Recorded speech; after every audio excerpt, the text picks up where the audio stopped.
시대는 굉장히 많이 변화하고 있습니다. 우리가 따라하기가 참 어려울 정도로 시대는 변하는데요. 그런데 시대는 변하지만 제가 이렇게 보니까 이 도시는 여전히 콘크리트로 정글이 만들어져 갑니다. 제가 이 표현을 했더니 어느 목사님이 보셨어요. 표현이 참 멋있다. 제 얘기는 아니고 많은 사람들이 하는 얘기죠. 그런가 하면 사람들이 불을 차지하는데 이 콘크리트 덩어리죠. 누가 이 콘크리트 덩어리를 좀 많이 확보하고 있느냐. 땅 위에 지어진 걸 말합니다. 그런가 하면 누가 그 H빔 쇳덩어리를 좀 많이 확보했느냐에 따라서 사람의 가치가 달라지고 사람들이 이렇게 바라보는 시각들이 달라져요. 그래서 사람들은 내가 이 콘크리트 덩어리, 건물이죠. 얼마나 차지했는가. 또 커다란 이 공장들, 회사들, 요즘에 큰 건물은 다 H빔으로 짓지 않습니다. 이거를 차지한 사람들이 저 사람 출세했다. 저 사람 성공했다. 이런 얘기를 듣는 시대를 살아갑니다. 그러면 이 콘크리트와 이 쇳덩어리 속에 이 사람들은 어떻게 살아가는가? 원래 사람은 이 땅에 영원히 살아가는 존재가 아닙니다. 어디로부턴가 사람은 왔습니다. 시간이 되면 우리 영혼의 내비게이션은 정확히 우리의 목적지로 가게 될 것입니다. 근데 거기에 대한 관심은 그렇게 사람들은 많지 않습니다. 우리는 하늘로부터 온 사람들이기 때문에 이 땅에 살아가면서 우리가 필요한 것은 좀 더 강한 영성이 필요합니다. 지금 우리가 가지고 있는 대충 그런 아는 영성이 아니라 분명한 영성이 필요해요. 그 영성이 좀 약한 것이 아니라 좀 더 과격한 영성이 필요해요. 저희 학교 다닐 때 한 교수님이 그랬습니다. 기왕 헌신한 거 과격한 헌신을 하십시오. 그렇지 않고는 여러분들이 앞으로 이 혼란한 시대에 살아갈 수 없습니다. 그렇게 하면 우리는 좀 더 극단적인 영성을 가질 필요가 있습니다. 왜냐하면 우리가 그것에 분명치 않고는 이 땅에서 영성을 가진 사람들로 살아남기가 어렵습니다. 그런데 영성을 가진 사람들의 이 어려움은 뭐냐면 굉장히 영성을 가졌는데 세상에서 외롭다. 그 영성을 같이 나눌 사람들이 드물다고 하는 거예요. 그래서 그 영성을 맛본 사람들은 굉장히 평안할 수 있어요. 또 모르는 사람들은 아주 모를 수 있어요. 하나님은 1세기 때에는 제자들을 해변에서 이렇게 많이 불렀어요. 오늘 장면도 그겁니다. 그러면 요즘 시대는 하나님께서 우리를 어떻게 부를까요? 이런 많은 이 미디어 속에 파묻혀 있습니다. 콘크리트와 지금 쇳덩어리와 제가 볼 때는 많은 미디어 가운데 우리가 파묻혀 있어요.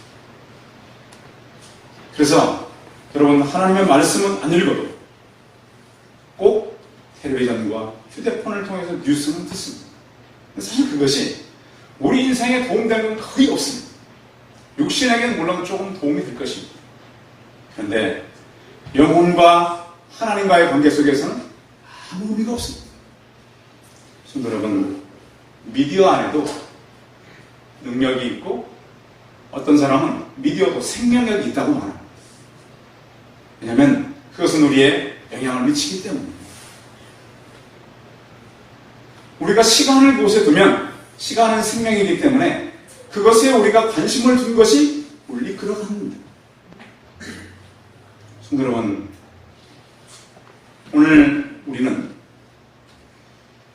물속에 있던 고기를 꺼내서 물속에 있는 고기가 나오면 어떻게 됩니까?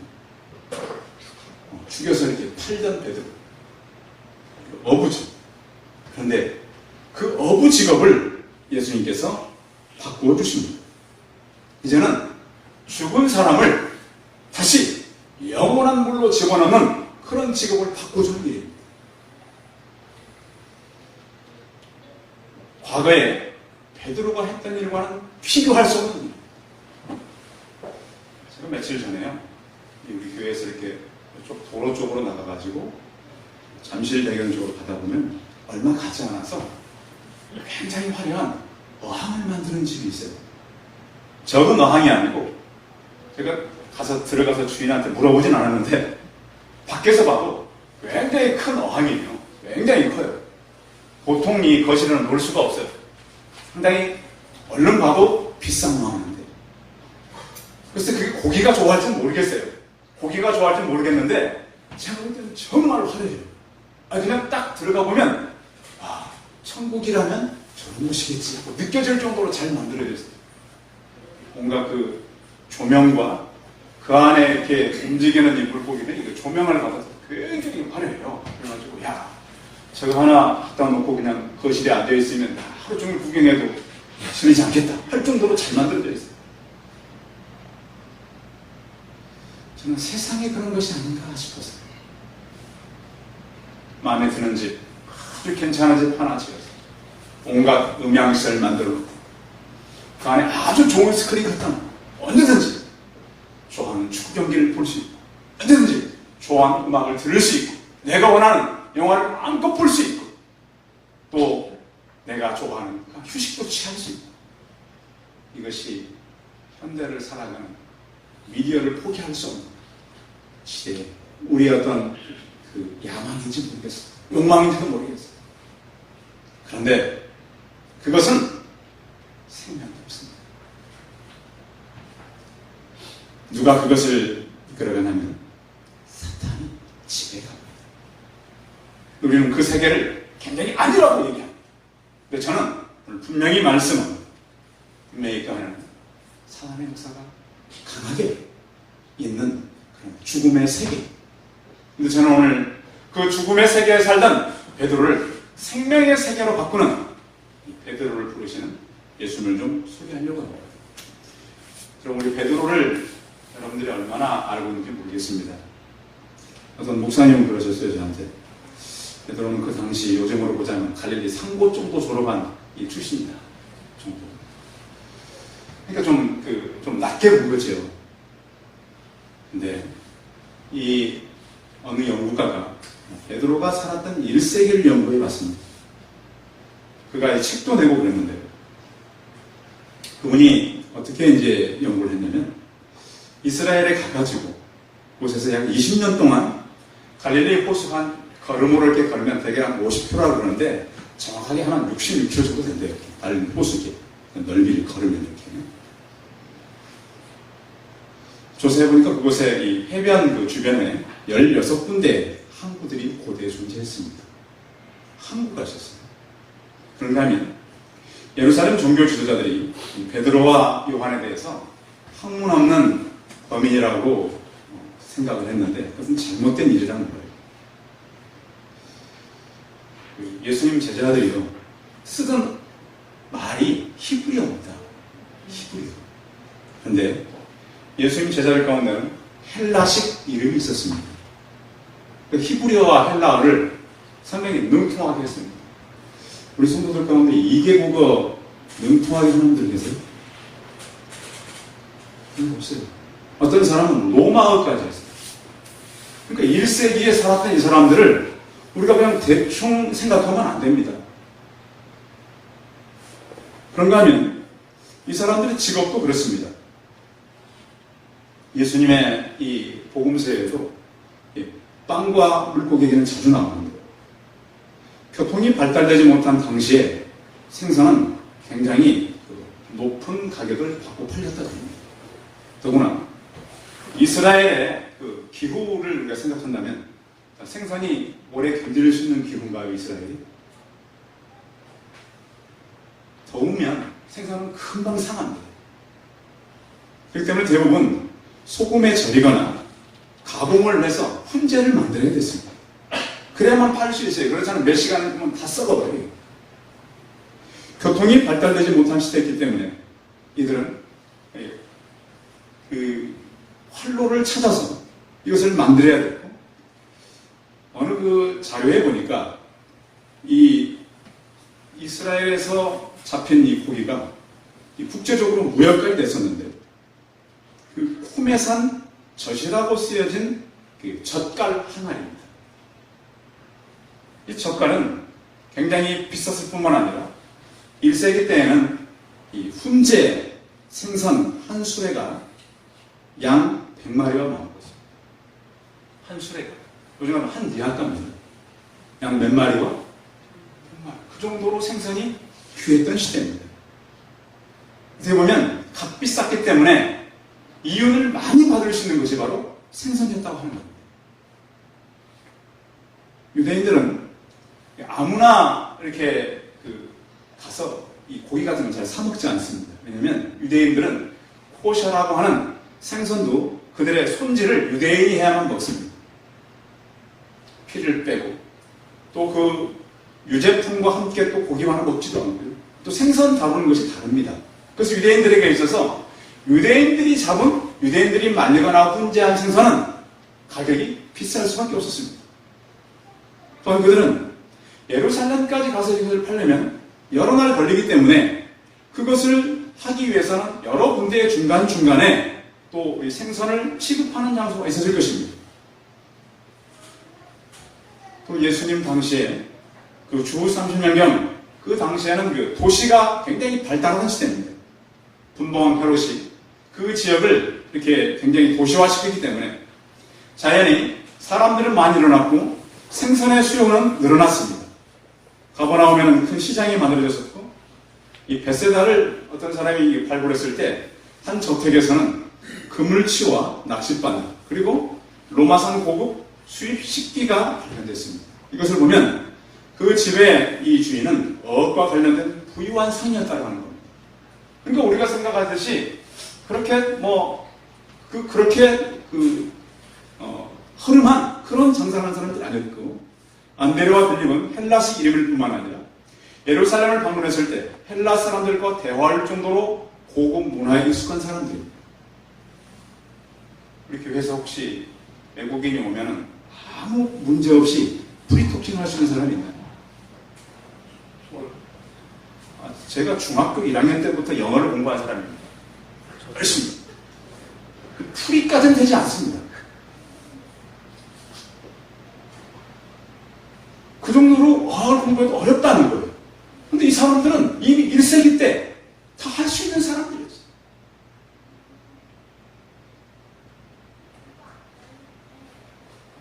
베드로는 전문적인 어부로서 동생 안드레와 형제 야고보와 요한도 두 척의 배를 갖고 있었습니다. 그 당시 배는 굉장히 비쌉니다. 우리나라가 최근에 저쪽 남해안이나 서해안 쪽에서 뻘 밑에서 차단하는 배 있죠. 그건 지금으로부터 그렇게 몇백년 안 된다는 배들입니다. 근데 2000년 전에 배를 갖고 있을 정도의 선주죠, 선주. 선주는 굉장히 능력 있는 사람들입니다. 근데 우리는 그러니까 지금 우리가 이렇게 눈에 보는 큰 배가 만들어진 것은 오래되지 않아요, 역사에. 근데 2000년 전에 배를 가지고 2개국의 생활을 하면서 고기를 잡고 그것을 활동을 개척하고, 이 사람들은 우리가 생각했던 그런 업가 아니라는 거예요. 저도 이 설교 준비하다가 어느 자료를 통해서 다시 알게 됐어요. 그래서 베드로 전후서를 기록할 수 있었고, 예수의 동생 야고보서를 기록할 수 있었습니다. 그만큼 능통하게 했다는 거예요. 예수님께서 그의 사역을 시작하면서 가장 먼저 한 일은 제자들을 부른 것입니다. 어떤 제자들을 예수님은 불렀느냐?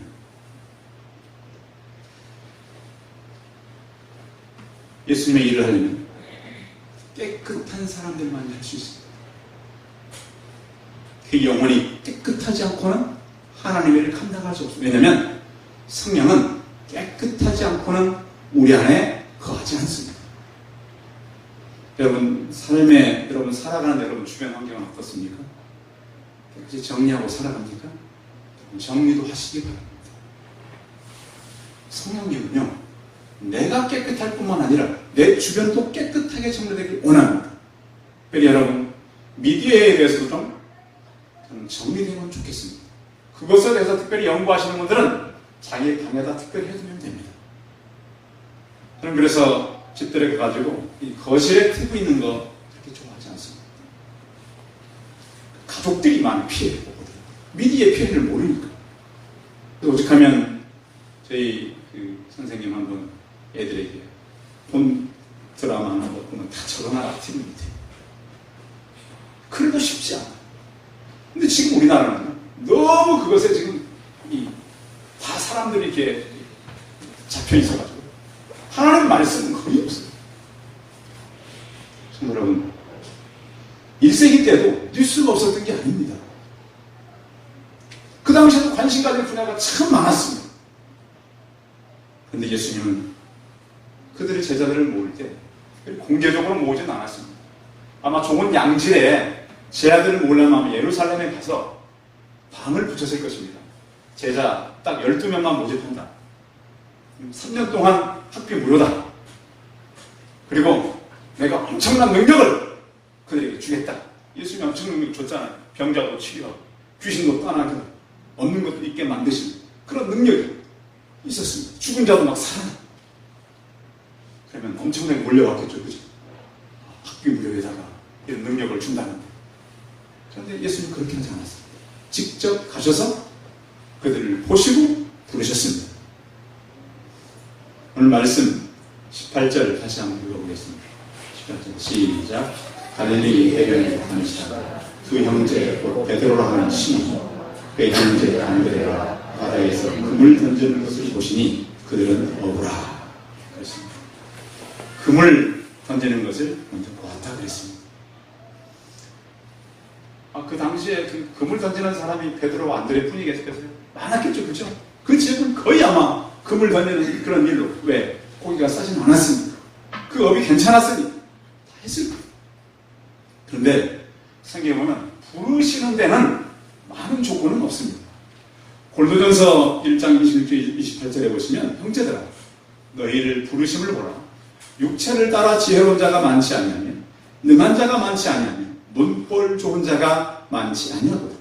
그러나 하나님께서는 세상의 미련한 것들을 택하사 지혜 있는 자들을 부끄럽게 하려 하시고 세상의 약한 것들을 택하사 강한 것들을 부끄럽게 하려 하시며 하나님께서 세상의 천한 것들과 멸시받는 것들과 없는 것들을 택하사 있는 것들을 피하려 하시나니 이는 아무 육체라도 하나님 앞에서 자랑하지 못하게 하십니다.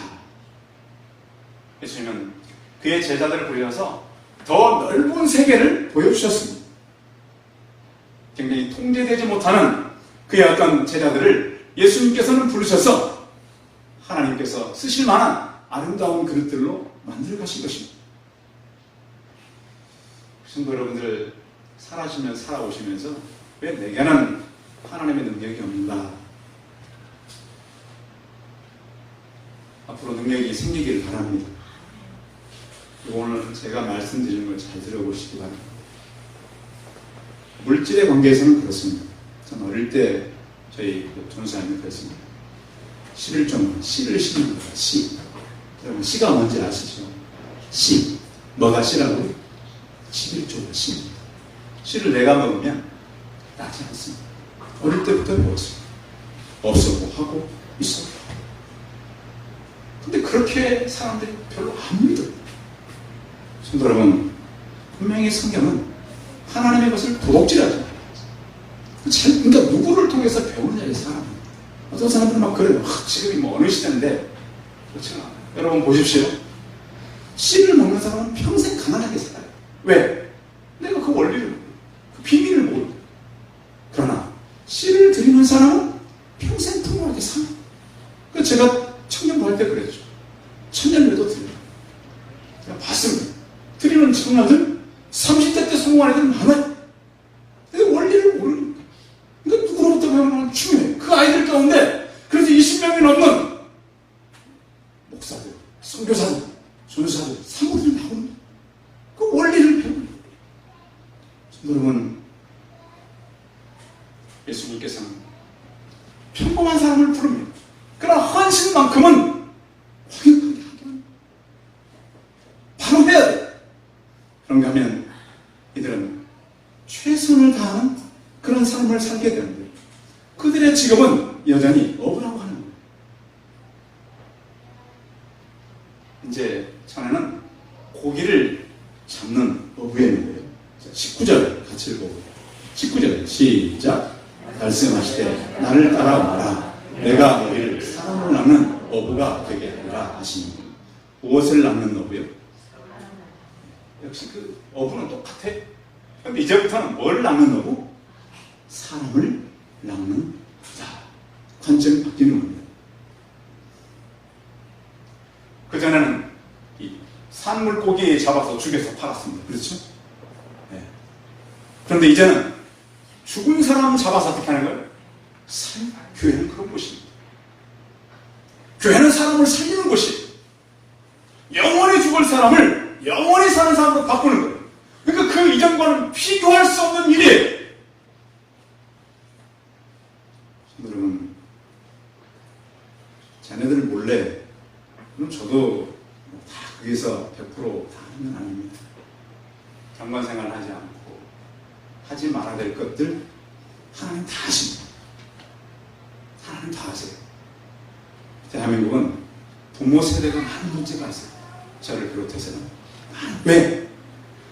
하나님께서 원하는 것은 하지 않아요. 어떤 분들은 기도 많이 해요.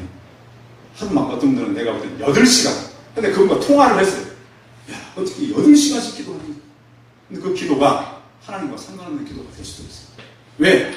하나님과 전혀 관계가 없어요. 그냥 내가 하고 싶은 것 하는 거예요. 어떤 사람은 성경을 많이 읽어요. 근데 그것을 보면 내가 하고 싶으니까 막 하는 거예요. 이거 수백 번 읽으면 뭐 할 건데? 내가 하고 싶은 거. 어떤 사람은 예배도 많이 드려요. 하루에 몇 번씩 드려요. 근데 그 예배가 하나님과 상관없는 예배가 될 수 있다는 거예요. 어떤 사람은 그것도 안 해요. 하루 종일 텔레비전만 하십니다. 그래서 어떤 분이 얘기했잖아요. TV는 나의 목자신. 그래서 여러분 잘 생각해 봐야 합니다. 그러나 무서운 미디어를 통한 사단의 역사들이 있어요. 직업상 하는 걸 할 수 없어요. 그러나 우리가 생각해 볼 것은 말씀도 없고 기도도 없고 찬양도 없는데 그것만 있다면 나는 이미 죽은 사람이에요. 나를 통해서 제자들이 나올 수가 없어요. 나 때문에 주변 사람이 너무 피곤해요. 성도 여러분, 오늘 예수님은 그런 우리를 지금 부르시는 거예요. 2000년 전에 고기 잡던 베드로를 불렀다면 오늘날 우리는 뭘 해야 돼요? 여러분, 오늘부터 여러분께서 좀 예수님을 따라가시기 바랍니다. 예수님은 사람 낚는 어부로 우리를 불렀는데 이런 얘기가 있어요. 어느 오천에 어부들이 많이 모였어요. 근데 어부라는 사람들이 고기는 잡지 않고 매일 회의를 하는 거예요. 회의. 어떻게 하면 고기를 많이 잡을까? 토론도 해요. 돌아가면서 야, 이렇게 하면 고기가 많이 잡히지? 저쪽에 고기가 더 많으니까 또 몇 시에 가면 더 많이 잡고 토론을 해요. 그런가 하면 세미나를 개최해가지고 사람들을 불러요. 야, 고기 이렇게 잡으면 많이 잡을 수 있다. 그래서 이제 최신 장비도 막 사요. 요즘 고기 잘 잡으려면 어떻게 해야 됩니까? 고기 많이 잡으려면? 예? 어떻게 해야 돼요? 요즘에 고기 많이 잡으려면 큰 배도 사고, 그죠? 큰 그물도 사고 이러는 거예요. 또 낚시 좋아하는 사람들은 막 낚싯대 비싼 거 사고 그러겠죠? 미끼 좋은 거 사고 어느 가게가 무슨 고기가 많고 사람들이 너무 많이 모이니까 이 어부들이 막 회관을 하셨어요. 사람이 모이니까. 그래서 본부도 만들어 놓고 훈련소도 만들고 거기다가 수산대학도 지었어요. 사람들이 몰리니까 거기서 어부들을 모아놓고 고기 잡는 교수를 한 사람이 있었어요. 근데 이 교수는 고기를 한 번도 잡아본 적이 없어요. 이게 대한민국 신학교입니다. 대한민국 교회. 전혀 경험이 없는 사람이 신학생들 가르치고 전혀 경험이 없는 사람이 설교를 해요. 전혀 경험 없는 사람이 그냥 어떻게 해주고 자기도 뭐 소경이 귀머거리가 이런 상황입니다. 그래서 그만 무너져버리는 거예요. 하나님을 만나지 못하고 하나님을 경험치 못하고. 그런데 예수님께서 그 제자를 불렀을 때 이들의 자세입니다. 자, 20절 22절까지 같이 한번 읽어봅니다. 석절 같이 시작. 그들이 곧 그물을 버리고 예수를 따르다 중에서 더 다른 두 형제 곧 세베대 아들 야고보와 그의 형제 요한이 그의 아버지 세베대와 함께 배에서 그물 깁는 것을 보시고 부르시니 그들이 곧 배와 아버지를 버려두고 예수를 따르니라. 제가 그 서론에 설명드렸습니다. 그들은 선주경 어부, 우리가 생각할 때 가난한 사람들이 아니에요. 굉장히 비싼 생선을 팔 수 있는 그런 능력의 사람들이었어요. 예수님은 그들이 그물 깁는 것을 보셨다 그랬어요. 여러분, 여러분들이 하는 일에 최선을 다하시기 바랍니다. 어떤 사람은 막 그래요. 나는 은혜 받았으니까 신학교 가고, 은혜 받았으니까 선교사 되고, 은혜 받았으니까 무슨 사역하고. 그런데 이 시대에 하나님은 꼭 그렇게 하잖아요. 관점을 바꾸라는 거예요. 제가 해보니까 목사가 된 것이 오히려 전도하는 데 많은 방해가 돼요. 오히려 제가 직장 생활했다면 더 많은 사람을 살 수도 있겠다 하는 생각이 들어요. 제 주변은 전부 목사님밖에 없어요. 친구들밖에 없어요. 근데 직장을 가면 그 주변에는 직장인들이 있잖아요. 그죠? 학교 같은 데 가면 학교도 많잖아요. 근데 저는 들어갈 일이 별로 없어요. 사람은 인생에 목표가 있어요. 어떤 목표? 내가 하나님을 알았으면 하나님을 아는 사람이 목표가 생깁니다. 또 다른 사람을 살려야 돼요. 손으로 하나님을 아시고 그분의 음성을 듣고 말씀을 신뢰하고 살아갑니까? 그런 것들이 거의 없어요. 그냥 교회 와서 예배 한번 드리고 밖에 나가면 살던 똑같이 사는 거예요. 근데 여러분, 오늘부터는 여러분들이 좋아하는 미디어를 좀 줄이고 말씀으로 다가가시기 바랍니다. 그래야 돼요. 그러면 하나님의 새로운 역사는 나타나게 되는 거예요. 여러분이 시간을 두는 만큼, 여러분이 시간을 그곳에 투자하는 만큼 생명은 우리에게 다가오기 때문입니다. 베드로에게 예수님은 다가오셔서 다분히 그냥 어부가 아니라 그의 모든 삶을 바꾸는 그런 굉장히 베드로는 물질적인 사람이겠죠. 그죠? 고기를 많이 잡아야 많은 이윤이 생기니까. 또한 자기중심적인 굉장히 거친 사람이에요. 베드로는 실수도 많이 해요. 나중에 보면. 그 어떤 그 가지고 있던 기질은 그대로 가요. 그런데 이 베드로를 통해서 또 이 4명의 제자를 통해서 신약 성경에 엄청난 역사를 하나님 바꾸는. 그러면 이들이 언제부터 바꿔지느냐? 성령 강림 이후부터 바뀌어집니다. 2주 전에 우리는 성령 강림주의를 가졌습니다. 성령이 임하니까, 예수 그리스도의 능력이 임하니까 그들의 모든 것은 변해갔습니다. 성경은 분명히 물과 성령으로 우리가 변화되어야 된다고 말씀합니다. 이 물은 하나님의 말씀을 의미합니다. 말씀과 성령으로 변화되시는 성도들이 되시기 바랍니다. 그래서 그 말씀이 내게 능력이 다가오면 사람은 변합니다. 왜요? 우리 육체가 다가 아니라 우리 안에 영혼이 있기 때문입니다. 우리 영혼은 말씀에 대한 갈급함이 있어요. 그 말씀에 대한 굶주림이 있어요. 근데 우리는 그 말씀을 먹지 않고 살아갑니다. 그래서 어떻게 빠지느냐? 젊은 청년들은 육체로 오겠죠.